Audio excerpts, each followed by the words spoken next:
Sinon, vous allez être constamment dans une attente de reconnaissance et que quelqu'un vous dise que vous êtes quelqu'un de bien. Vous allez devenir dépendant de vos relations, voire toxique, parce que inconsciemment, ça, on devient toxique pour les autres, parce que vous n'arrivez pas à vous apporter vous-même ce dont vous avez besoin.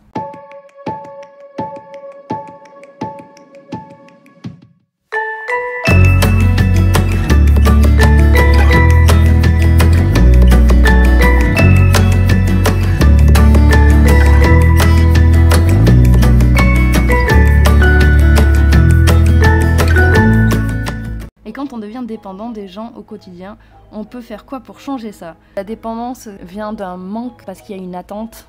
Donc forcément, si tu t'offres tout ce que tu attends de l'autre, tu sors de cette dépendance. Le couple ou même les relations peuvent nous replonger dans un sentiment infantile qui fait qu'on redevient cet enfant fragile parce que forcément, on se dévoile à l'autre, que ce soit dans des amitiés profondes ou le couple, on se dévoile et on montre tellement d'intimité que ça nous ramène à quand on était hyper intime avec maman. L'attente d'être nourri par l'autre, l'attente de recevoir de l'affection, dans parfois un peu une toute-puissance infantile et du coup une incompréhension de l'autre. Mais pourquoi il fait pas ça? Pourquoi il est pas comme ci? Pourquoi il est pas comme ça? Mais je n'ai pas à attendre de l'autre qu'il me donne ce que j'attends. En fait, c'est me donner ce que j'attends et c'est rendre l'autre libre.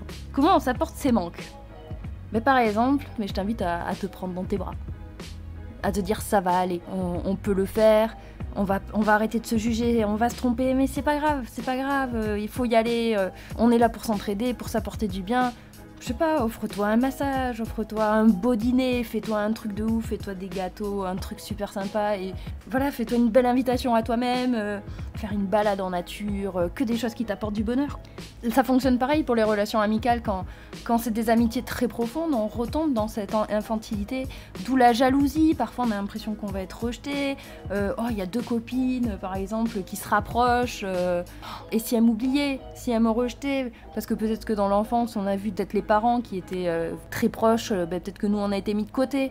Et de devenir conscient fait qu'on n'est plus impacté, on comprend, on fait ah ok, ça me touche parce que ça me ramène à ça, donc ok, je vais prendre de la distance, on va voir ce qui se passe, je le prends pour moi et je n'impacte pas les autres par ce sentiment qui me remonte du moment où vous avez été intime avec une personne, que ce soit par une confidence, des choses que vous n'avez dit à personne, il y a vraiment cette intimité qui se met en place et du coup cette peur infantile d'être abandonné, d'être du coup jugé, ça met un mécanisme en place parfois qui est pas forcément juste. Quel est le manque que tu as vécu? Est-ce que c'est le manque de papa, le manque de maman? L'enfant a un manque et il a reprogrammé sur une personne actuelle.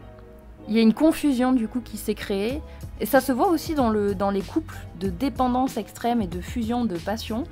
Quand on dit tu es ma moitié, mais non, tu n'es pas ma moitié, c'est-à-dire que je suis une personne pleine et entière. Tu es un invité dans ma vie comme vous êtes un invité dans la sienne. Tu n'es pas ma moitié parce que tu n'es pas là pour combler une moitié de moi qui me manque.